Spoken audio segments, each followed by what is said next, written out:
আমরা সুশৃঙ্খল শিক্ষক সুশৃঙ্খলভাবে আমরা এখানে সারাদিন ধরে অবস্থান করছি।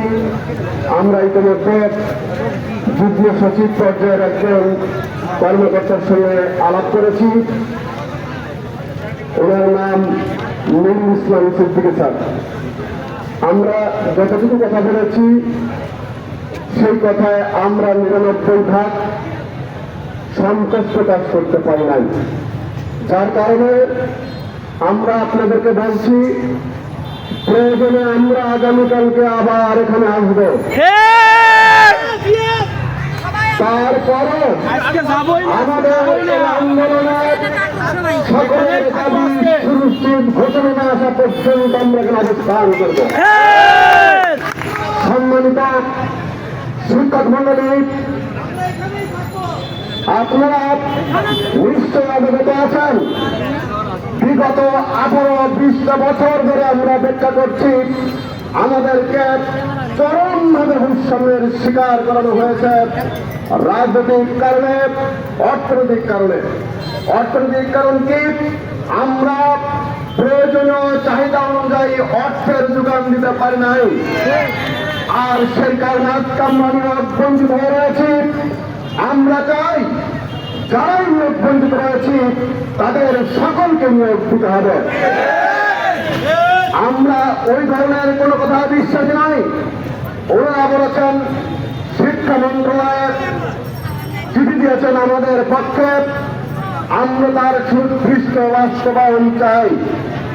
কারণ মাননীয় প্রধান উপদেষ্টার কাছে আমাদের নথি নাকি ওনারা পাঠিয়েছেন। আমরা অবিলম্বে সেই চিঠি ওনারা পাঠিয়েছেন তার বাস্তবায়ন দেখতে চাই। তা না হলে এইরকম আমলাতান্ত্রিক জটিলতার কারণে আমরা যে সমস্যায় জর্জরিত হয়েছি এটা সত্যি ভাষায় প্রকাশ করা যাবে না। সংগ্রামী সাথী ভাই বোনেরা, আপনারা অবাক হবেন, নিয়োগ দেওয়ার ক্ষেত্রে তারা সর্বদাই আমাদেরকে যে কোনো কায়দায় কূটকৌশলী অবলম্বন করছেন। আমরা সকল কূটকৌশলের বিরুদ্ধে প্রতিবাদ স্বরূপ বলতে চাই, ভাই ও বোনেরা, আপনারা কষ্ট করেছেন।